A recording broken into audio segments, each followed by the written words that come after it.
Good morning, everyone, and welcome to the December meeting of the Lextran Board of Directors. To lead us through our agenda this morning is our board chair, Mr. Harding Dow. Thank you, Fred. We'll call the meeting to order and call the roll. Ms. Rogers. Here. Ms. Borges Gonzalez. I'm here.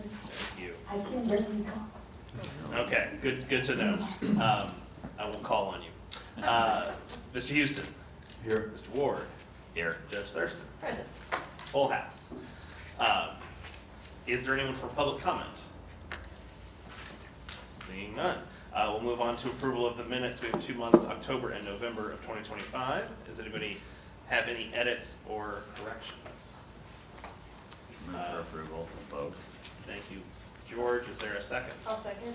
Thank you, Judge Thurston. All in favor? Aye. Thank you very much. No real chairs report today, except to say that it's another great year of working with all of you. And the fact that everyone was here early and energized, and holiday spirit is with us, and we will get through this as quickly as we can so you can all go back to your homes. So thank you very much. Fred, give us an update on the transit center. Work continued on the transit center. We have a couple of change orders coming up later in the meeting to talk about. We don't have a specific date set for the grand opening, but I will say this should be the last board meeting that we have with the transit center closed. By the time that we reconvene in January, we should be open and moving. That's great. The ultimate importance of the word should. Should. Should. Yeah. Should Should does a lot of work in that sentence. Been through enough of these to know don't announce the grand opening until you're already open. Yeah, this is true. All right, we'll move on to the performance report and financials. Good morning. Hello. So we will start the performance report this morning with our mission. We serve people in our community with mobility solutions. November was a busy time. There are some pictures here of some of the work that's being done in the transit center. These are not from this week. They are actually from November. So they are not current, but you can see that a lot of work has been happening. So really appreciate all the work that is being done down there and, the effort from the team.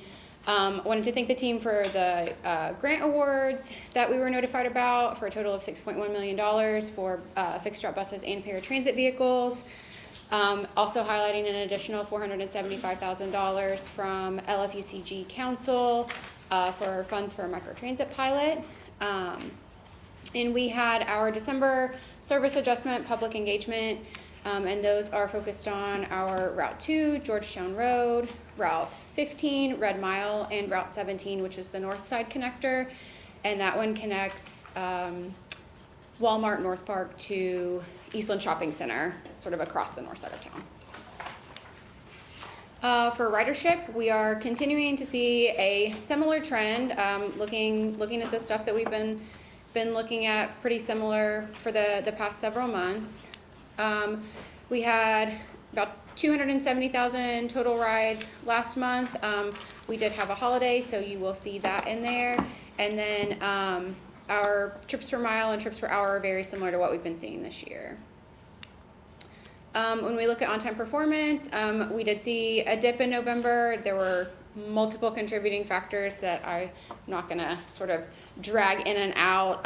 We are still monitoring that. We should see some improvements incrementally with the adjustments that we proposed that we're pushing forward for December. That will lag because we will need to get full data through, so we will not see a significant impact from those until February to have a full month's worth of data. And we're moving forward and looking toward the next set of changes, constantly looking what can we improve, what can we do.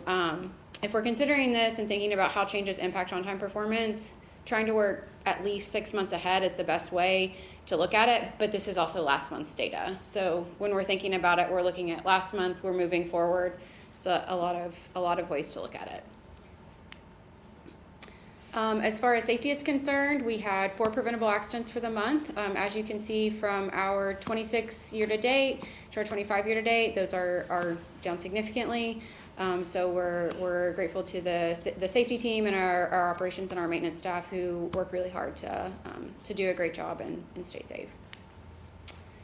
As far as maintenance is concerned, 100% of the preventive maintenance, and then we had a total of 19 road calls in November, and that gave us just over 8,500 miles between road calls for the month. Any Is that a big questions? number of road calls? I'm sorry? Is that a big number for road calls? It is higher than normal. We do tend to see a shift up when we are having these wild temperature swings.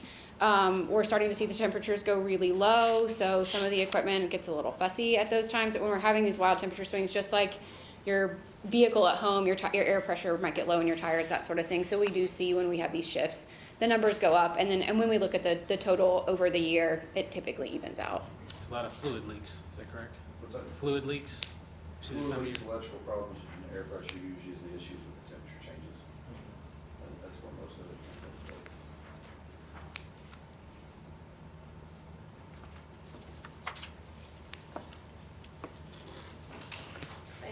is. Before you move on, I think we knew about this at the last meeting, but it was a small group. 6.1 million, amazing work. Remind me what we're buying with those. It was a mix of big buses and cutaways, but I don't remember. the Yes, it numbers. was 10 paratransit vehicles and 7 buses. And this was Seven. actually 2 awards. So it was 2 separate Two awards. separate We grants. had 2 applications. And so it's an award for the paratransit vehicles and an award for the fixed route vehicles. And, you know, we really appreciate, this is not siloed. This is the entire team, you know, a ton of the administrative staff have their hands in this. So this is not like a siloed thing. This is everybody working really hard together and putting all the data, all the information, and a lot of manpower and brain power to get these applications in, particularly with 2, because we're pulling from so many different pieces and putting that together. So really appreciate the team, and it's a great one for everybody. Yeah, well done. Is the timing on the cutaway buses faster than the full-size buses?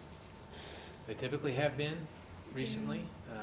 We'll see once we get everything into production, what can come first.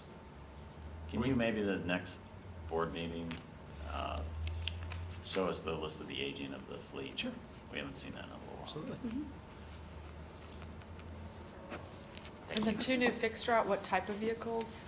For fixed route, they were compressed natural gas. I have one more question on the performance report. The customer feedback seems a little bit higher than year-to-date last year on, and then, but lower on paratransit. But anything that we're seeing? in our We customer- did, when we struggle with on-time performance, we do see more complaints come in. We also tend to see an influx when the weather changes. So when we start dipping down in, your perceived wait time goes up as you get either really hot or really cold. So those go up.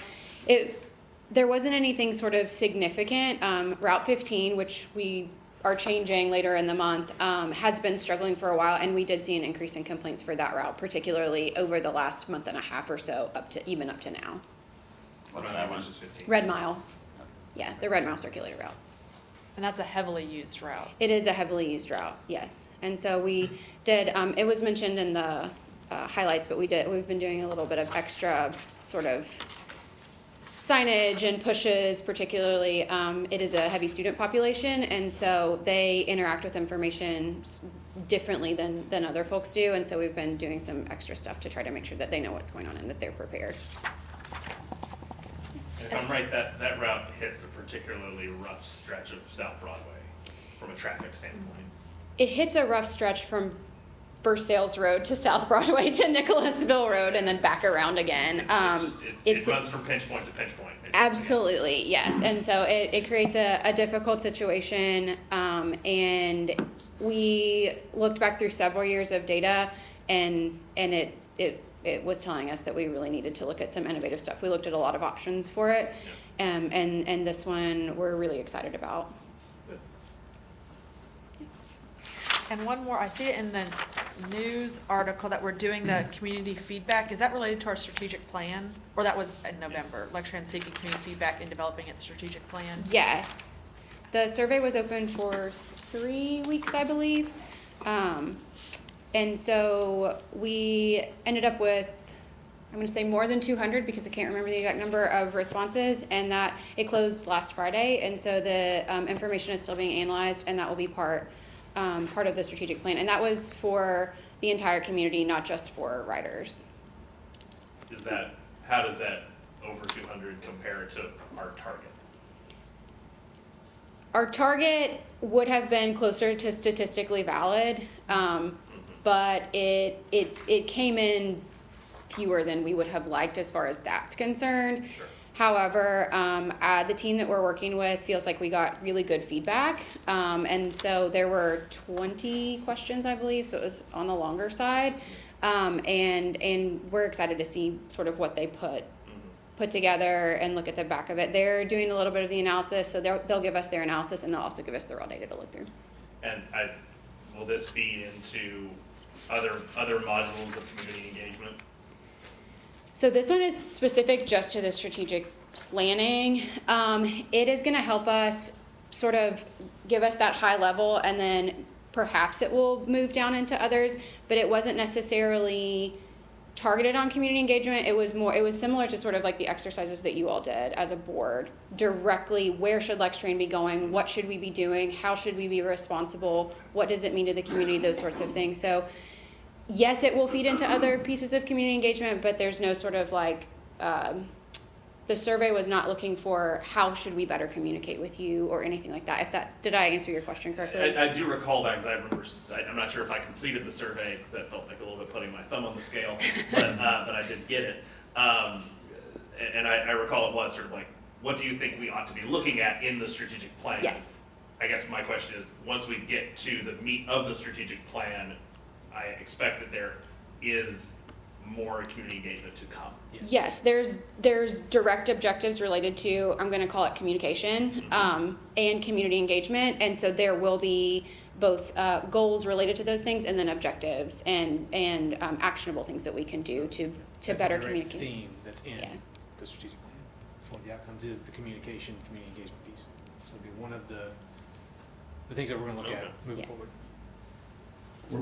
Were you able to target users and writers in the surveying? Is Yeah. that- Absolutely. So we shared it. We hosted the survey on our website. So we used SurveyMonkey, but it was hosted on the Lextran website. And then we did direct engagement on board the vehicles, sharing on our typical channels as well that we engage with writers on. So yeah, we were able to directly target them. I don't know yet what the proportion of active regular users versus partial and never users are off the top of my head. Do you have anything else? No, thank All you. right. Anybody else? Thanks so much. Randall.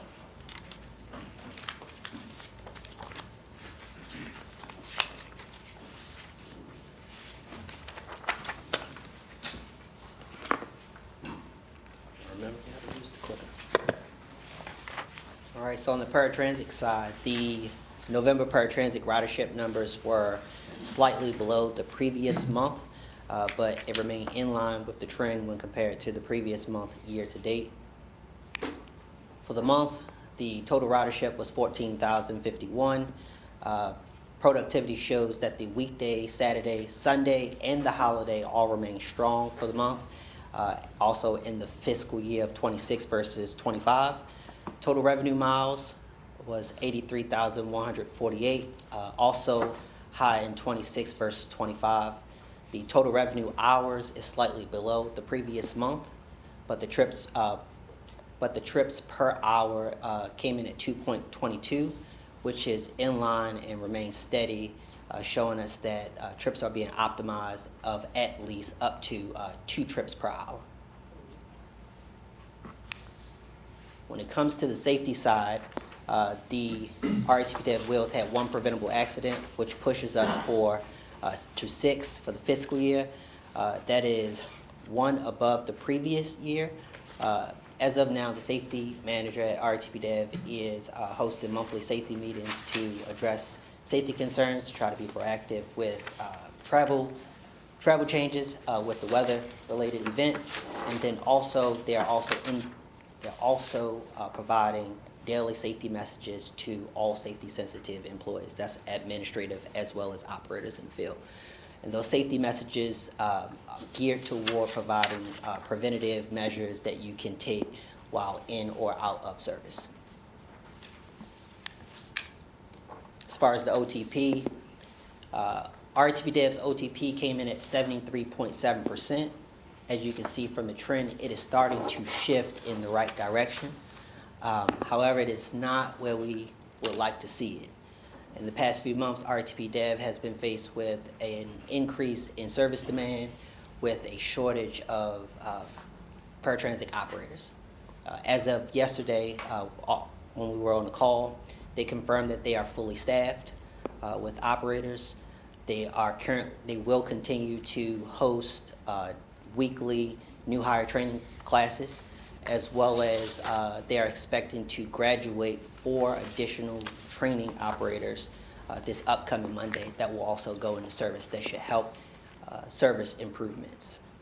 In addition to addressing the operator shortage, Fred and myself have hosted bi-weekly meetings with our RTP Dev corporate team to address service concerns. We switch it on and off between bi-weekly and weekly as needed, depending on the service levels. And then in addition to that, the Lextran compliance team, along with myself, we conduct a weekly service assessment with RTP Dev GM and his local team.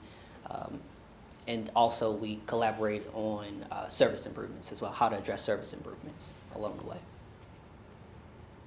RTP Dev received 14 new buses that can accommodate up to 3 to 4 wheelchairs at one time. That should also assist with operating services, which we plan to assess the vehicle aging plan that you just mentioned as well. Outside of OTP, I think Emily also mentioned it. It's a few things that underlying factors that contribute to OTP that's expected and unexpected. I don't want to mention a lot, but I do want to mention a few. What's currently expected is road conditions as far as weather-related events. What's also expected is ongoing construction that you can't control. But I also want to highlight those weather-related events because in those times, especially during the winter months, when we see that the main roads may not be clear or they may be clear, we still have to consider side streets. We still have to consider individuals with disabilities, their wait time. It may be delayed, which we also offer reasonable accommodation. We don't just uphold to the 5-minute waiting policy. We extend that time to make sure that we can get people safely to their destinations and back home. Also, we have to consider that some of those streets may not be salted on the sidewalks and different things like that as far as outside of their homes. So I just wanted to throw all of those factors into place because they are heavily impacting OTP in the upcoming months, but we do anticipate that OTP will be trending forward in the right direction. Any questions on paratransit? Trying to think of how to ask this. I'm just going to start talking. I know that a lot of our paratransit riders use the service to access appointments. And I know that you all have done a good job of being in contact with those destination, the places they are going to. Do we have a sense for whether our fluctuations in on-time performance are affecting our riders' ability to be on time to their appointments? Because I recognize that there are some trips that are more time sensitive than others, and I'm not trying to say that on-time performance isn't important. It's very important. But I want to understand if we're able to prioritize making sure that our users are getting to specifically those medical appointments in an on-time fashion. So we operate without trip purpose. So we don't prioritize the drop-offs over the pickups. However, we do our best to try to work with those agencies to better coordinate the time. So one of the things that we've noticed in the past where customers were, due to trips being late, they would make up their own times.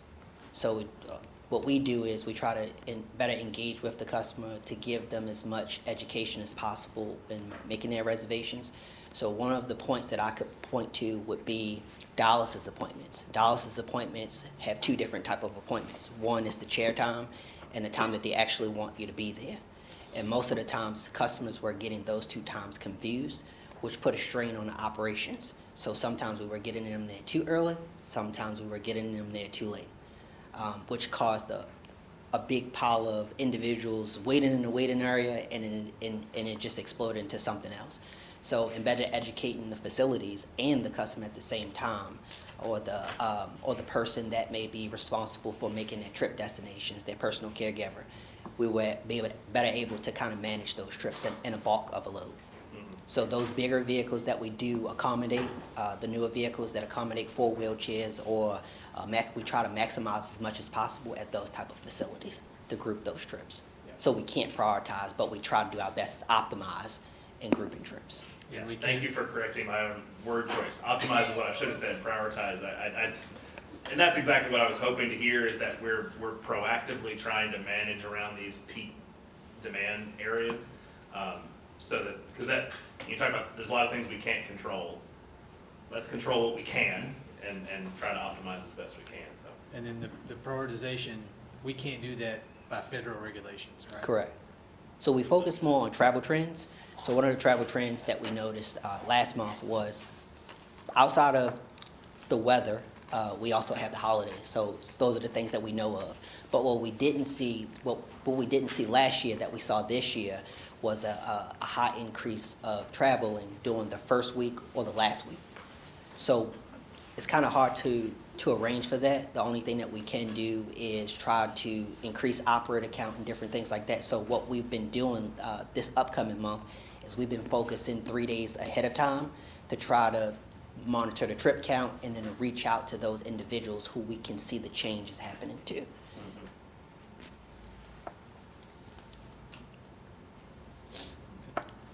Any questions? So I heard one of the reasons for the on-time performance is increased demand and decreased number of drivers. And then when I look at increased demand, I see it increased a little bit in October, it dropped in November. Is there and it's roughly been around the 15,000 per month.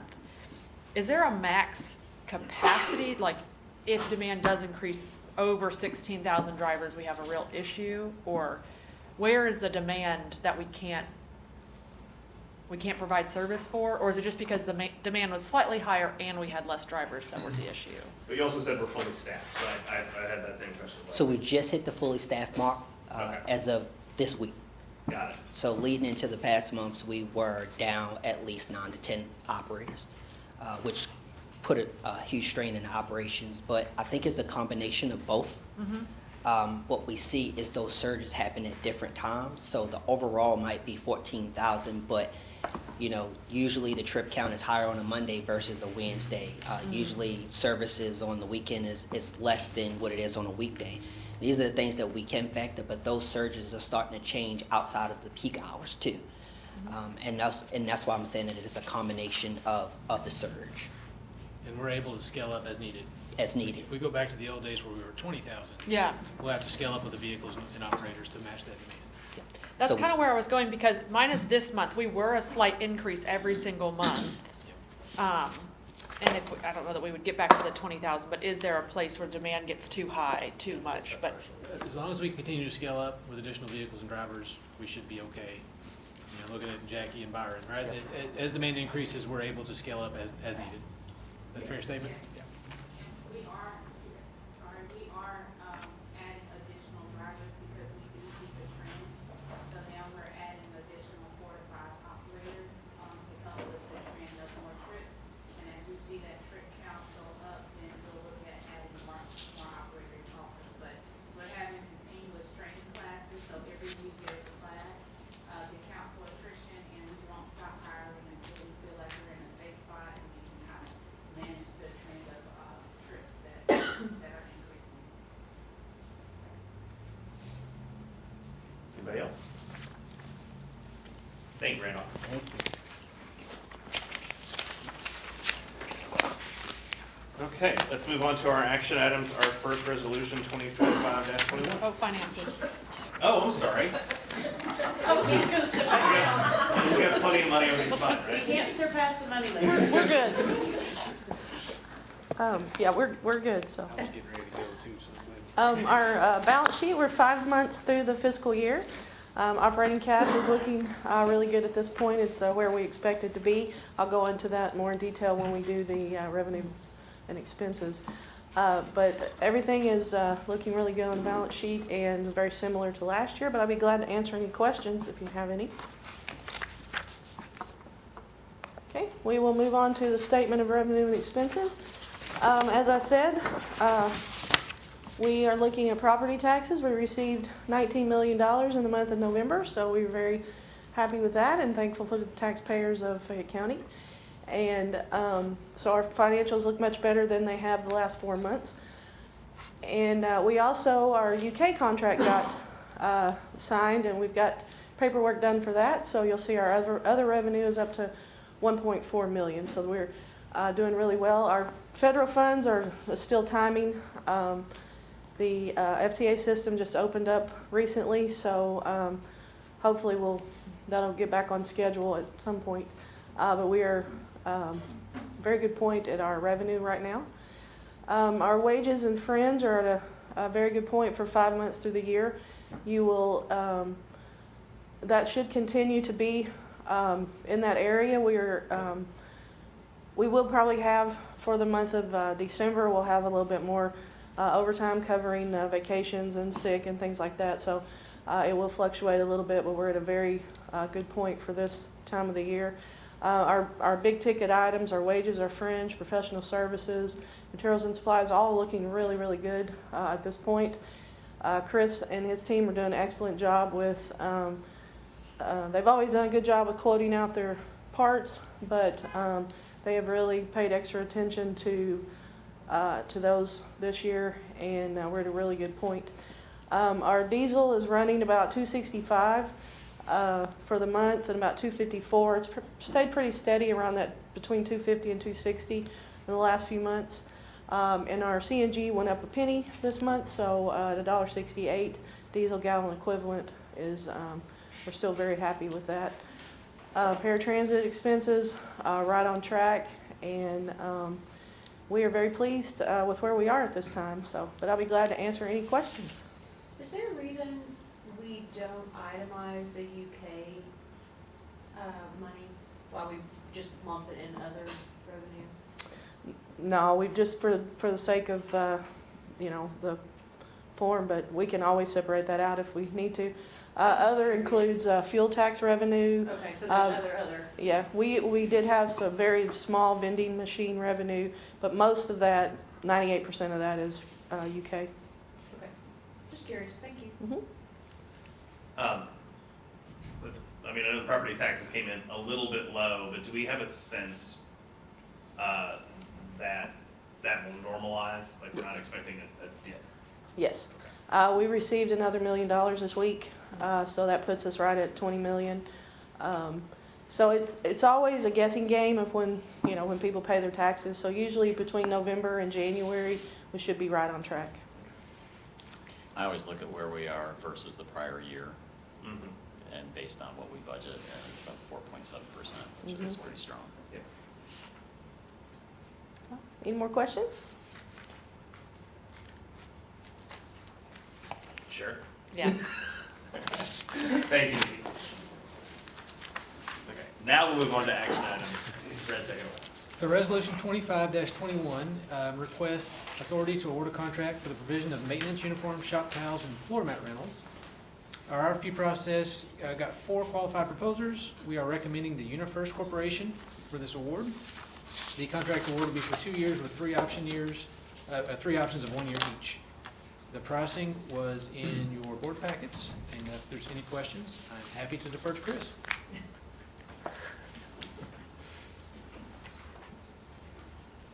Was this the incumbent provider or new? It's new. Did the incumbent provider bid? They did bid, yes. Are these fancier? What's the These core? are the same things, right? Yeah. I mean, They're the same as what their employees are currently wearing now. Okay. So same materials and everything, reflections and everything for everybody working on the street and outside. Okay.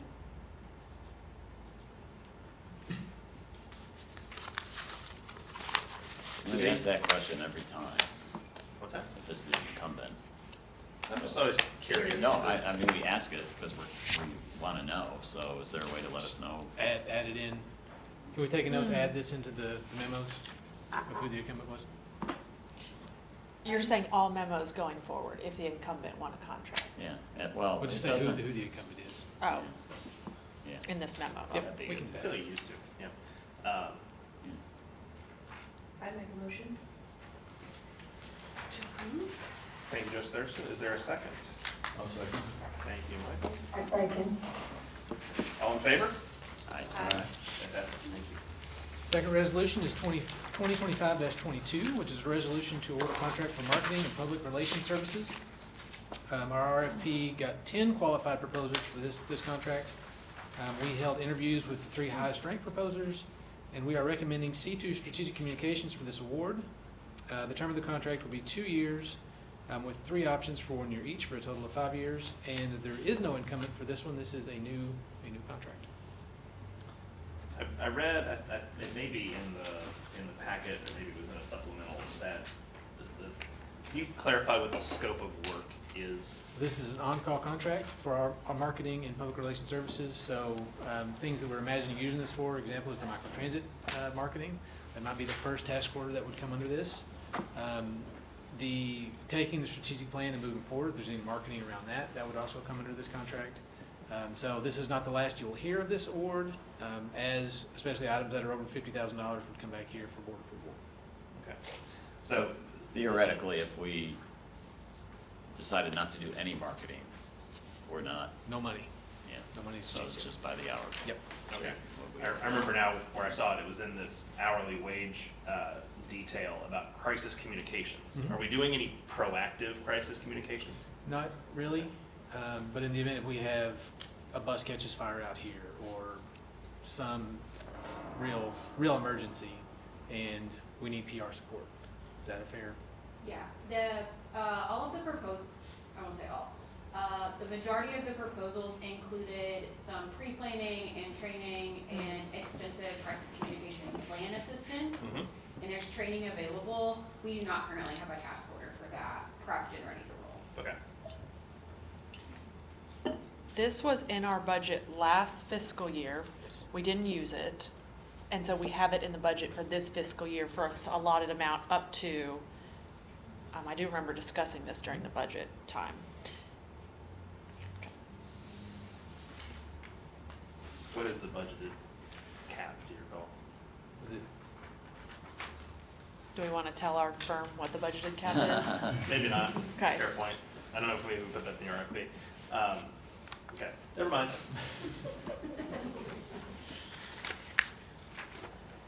And as I recall, C2 is, they may not be locally based, but they have local offices. They have a presence here in Lexington. Yes, they have local offices, Indy, Nashville, Louisville, and the Lexington office. And they, as far as I can tell, do quite a bit of transportation oriented Yes. stuff. Yes, and they work heavily with the state as well. Yeah. I'm glad we had so much interest. I think that's good. Any questions? Is there a motion to approve? Motion to approve 2025-2022. Thank you. Is there a second? I'll second. I second. All in favor? Aye. Thank you very much. And then change order reports, there were 3 change orders related to the transit center. The first was partially finishing the bodega space. The second was relocating the HVAC condensation line. Again, that's questions that will be deferred to Chris. And lastly, some future proofing on conduit, pulling that out from the IT and electrical rooms. So this is over and above contingency?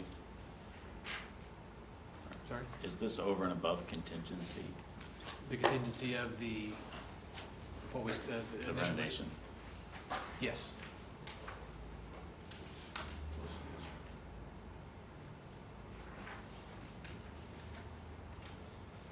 So this isn't working away at the contingency. This is, we've spent the entire contingency. Well, when we did the deductive change order, we went backwards to some degree, and now we are filling that back in. Is that a fair statement? Meaning that we're still below the total budgeted amount. Yes. But the original contract had been reduced, and we're now sort of building back up. So it's not exactly a contingency, but it's not new money. Okay. Okay. Yeah, I was just wondering if it was taken away from what we could do outside. Well, outside, there could be one thing coming on the outside. We've got some conversations about that, but it's essentially done. Yes, sir. Yeah.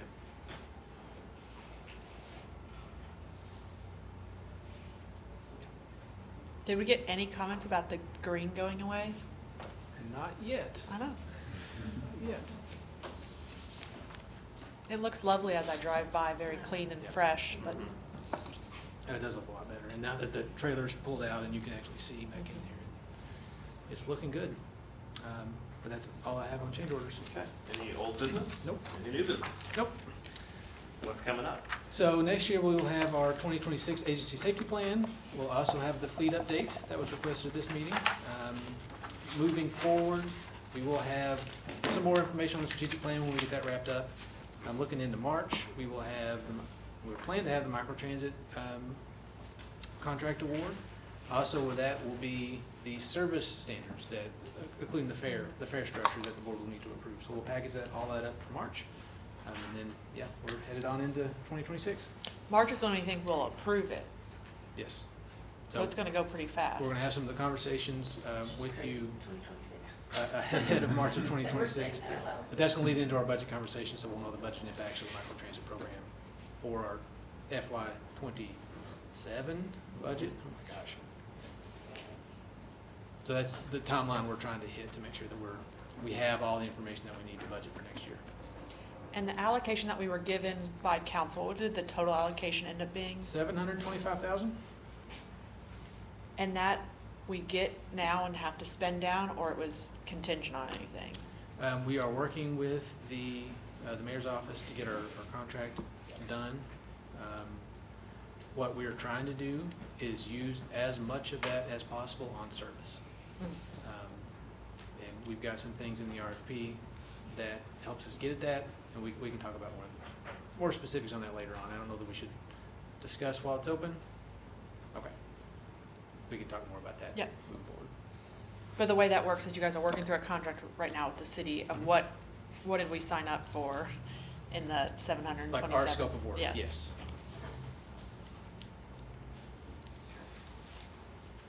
Great. Any need for closed session? No. Okay. Just two quick things before we adjourn. The first is a big thank you to all of you for an incredible year of work. We look forward to seeing you all in the new year.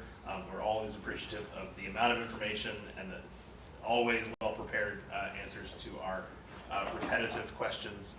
And the other is to members of the board and anyone watching who may be interested. We are still down 2 board seats and would love to fill those as soon as we can, certainly before the next budget cycle comes through. So please reach out to your friends, maybe even your enemies, and we would love to have a full complement heading into the new year. So thank you all.